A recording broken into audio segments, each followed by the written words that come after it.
Үзэгч та бүхэнд бид сууц өмшигчдийн холбоодын талаарх мэдээллүүдийг цуврал болгон хүргэсээр байгаа. За оршин суугчдын эрх ашиг зөрчигдсөн сууц өмшигчдийн холбоодын гаргасан шийдвэрийг оршин суугчид мэдэж амжаагүй байдаг гэгчлэн хариуцлагын асуудлыг хөндөж байгаа байлаа. За сүүлийн үед сууц өмшигчдийн холбоодын талаар таагүй мэдээлэл олонтаа гарсаар байгаа юм. За сонгон найрхан дүүргийн 14-р хорооны 16-р байрны орцоор оронгууд 0-ын өрөө байгуулж байгаа дүр зургийг та бүхэн харж байна. За газар дээрээс нь хийсэн сурвалжлагад анхаарлаа хандуулна. Тэр ТV нэмэлтийн сурвалжлах групп яг одоо сонгон найрхан дүүргийн 14-р хороо, за 16-р байрны оршин суугчдын дуудлагаар бол ирчээд байна. Тэгэхээр яг энэ байрны суухийн дарга нь за суухийн удирдах зөвлөлн гэж хэлээд байгаа энэ улсууд бол өөрсдөө шийдвэрээ гаргаж ямар нэгэн байдлаар одоо оршин суугчдаасаа бол санал авалгүйгээр үүдэнд нь юм дөнгөж орцоор орж ирээд үүдэнд нь 0-ийн өрөө байгуулж байгаа. За энд бас 0-ийн өрөө байгуулах боломжтой энэ газарт бол ямар зорилттой мэдгэдэггүй юм өрөө байгуулад байгаа энэ дүр зургийг бол та бүхэнд үзүүлэх гэж байна. Тэгэхээр оршин суугчдаас бас яг юу болоод байгаа талаар тэгээд энэ талаар бас суухийн дарганд ямар нэгэн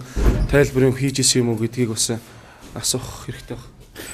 Тэг ингээд тайлбар хийсэн байхгүй одоо 22-ноос 23-ны шилжих бүр шөнө өрөөд байх юм. Тэгээд уул нь энэ тоос уулгах зэрэгт хэлсэн болохгүй шүү дээ. Энэ зориулт өөрөө хийх өрөө байж тээ. Энд чинь бүр болохгүй айл нүүдэг суудаг ирдэг. Тэгээд яасан чи бүр ингээд шөнөөр ингээд барай хийчих юм аа. Тэгээд болохгүй л энэ. Одоо тэгээд иргэдтэйгээ оролцсон гэсэн оролцаа гэсэн чинь 44 айлын зөвшөөрсө гэж байгаа. Ганц ч айл зөвшөөрөөгүй л шүү дээ. Одоо энэ иргэдээс асуухад те. Айлуудаас асуухад тийм л байна. Тэгээд та нарыг шаардлага тавихад одоо бас яг юу гэдэг хариултыг өгч явах юм. Удирдах зөвлөлөөрөө шийдсэл гэсэн тиймэрхүү хариулт өгöd байх юм да. Удирдах зөвлөхөөр яг ямар улсууд байдгийг. Одоо энэ сүүхийн дарга маргатай 4-5 улсууд л байт юм. Тэдний шийдсэн асуудал гэж ярьж лээ. Одоо сөөхч нь ард түмэн дээр одоо мөнгөний нэмэд ачааллаад аж сөөх ажиллаж чадахгүй түрээд байна. Мөнгө манайх одоо сөөхөн мөнгө 11 оноос хойш нэмээгүй сөөх байгаа.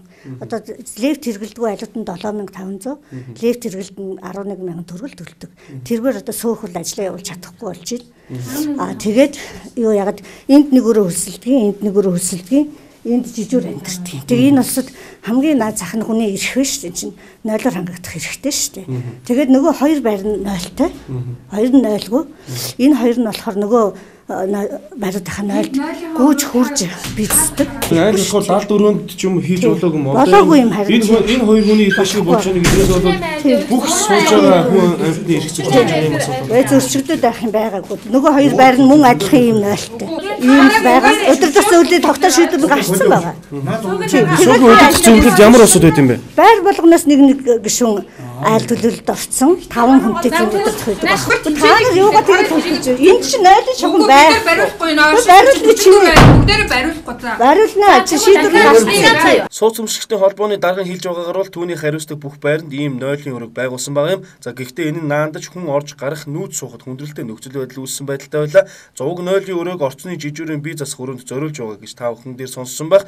Гэхдээ өөр өрөөнд 0-ын өрөө байгуулах боломж байсан гэвэл байсан. За гэвч сууц өмшигчдийн холбооны удирдах зөвлөл гэж 5 хүн хуралдаад л 0-ын өрөөг ийм байршилтай байхаар төлөвлөж оршин суугчдаа санал аваагүй хийсэн байгаа нь оршин суугчдын эрх ашиг эрүүл тав тухтай орчинд амьдрах эрхийг боомлж байгаа явдал болов гэж санагдсан. За тиймээс сууц өмшигчдийн холбоодын үйл ажиллагаанд хяналт тавих эрх бүхий байгууллагуудыг хийж байгаа ажлуудад нь хяналтаа тавьж хийж байгаа ажилдаа ухаалаг хандхыг зааж байгаасаа гэдгийг хүсэх байна. За өнөөдрийн хувьд энэ сууц өмшигчдийн холбооны хийж байгаа ажил өөдлөх айл үүднээсээ гихчээр үүдээр нь оронгууд 0 өнөрцөн байхад хиндэж таагүй сэтгэл төрх нь мэдээж хэрэг байсан юм а.